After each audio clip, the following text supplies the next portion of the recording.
Super star அவர்களை பற்றியும் விஜயை பற்றியும் திருமாவளவன் அவர்கள் இன்னைக்கு ஒரு பேட்டி ஒன்று கொடுத்துருந்தாரு. அதில் வந்து பார்த்தீங்க அப்படின்னா பதவி மேலேயும் முதலமைச்சர் பதவி மேலேயும் அதிகாரத்தின் மேலேயும் ஆசை இல்லாத ஒரு மிகப்பெரிய நடிகர் சூப்பர் ஸ்டார் ரஜினிகாந்த் அவர்கள்.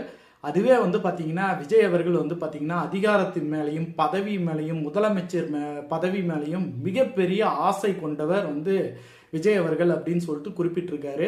இதில் வந்து பார்த்தீங்கன்னா தலைவர் அவர்கள் வந்து பார்த்தீங்கன்னா முதலமைச்சர் ஆகணும் அப்படின்னு நினச்சிருந்தா 96லே முதலமைச்சர் ஆயிருக்கலாம். அதற்கு மேற்படி வந்து பார்த்தீங்க அப்படின்னா எனக்கு அரசியலே வேண்டாம், அப்படி சப்போஸ் நான் கட்சி ஆரம்பித்து என்னுடைய கட்சியில் வந்து பார்த்தீங்க அப்படின்னா நான் முதலமைச்சர் ஆகவே மாட்டேன் அப்படின்னு சொல்லி பிரஸ் மீட்டை கூப்பிட்டு அந்த இடத்துல அறிவிச்ச ஒரு மிகப்பெரிய மகான். இந்த மாதிரி தமிழகத்துல யாராவது ஒருத்தர் வந்து இப்படி ஒரு அறிவிப்பை வெளியிடுவாங்களா? மாட்டவே மாட்டாங்க.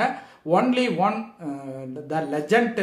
அவர் வந்து மகான் தான், லெஜண்ட் சூப்பர் ஸ்டார் அவர்கள் மட்டும்தான் இதை சொல்லுவாரு. தகுதியான ஆளு, இளைஞனா இருக்கணும், என்னுடைய கட்சியில அவர் தான் முதலமைச்சராக ஆவார். கண்டிப்பாக நான் முதலமைச்சராக ஆசைப்படலை. அந்த பதவி எனக்கு வேணவும் வேணாம், எனக்கு அதிகாரமும் வேணாம், பதவியும் வேணாம்.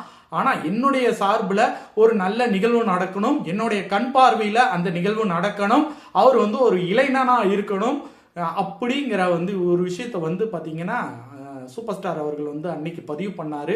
இந்த நிகழ்வுகள் எதுவுமே நடக்கல. ஆனா அன்னைக்கு அவர் சொன்ன அத்தனை விஷயங்களும் தொடர்ந்து இன்னைக்கு வந்து நடந்துகிட்டு இருக்கு. அவர் சொன்ன விஷயம், இளைஞர்கள் வந்து ஒரு போராட்டத்தில் கலந்துக்கிறீங்க அப்படின்னா ரொம்ப யோசிச்சு கலந்துக்கணும், அப்படி யோசிச்சு கலந்துக்கல அப்படின்னா உங்களை வச்சு அரசியல உங்களை பயன்படுத்திடுவாங்க அப்படின்னு சொல்லிட்டு அன்னைக்கு வந்து தலைவர் வந்து சொன்னாரு. அதே தான் இன்னைக்கு தொடர்ந்து நடந்துகிட்டு இருக்கு.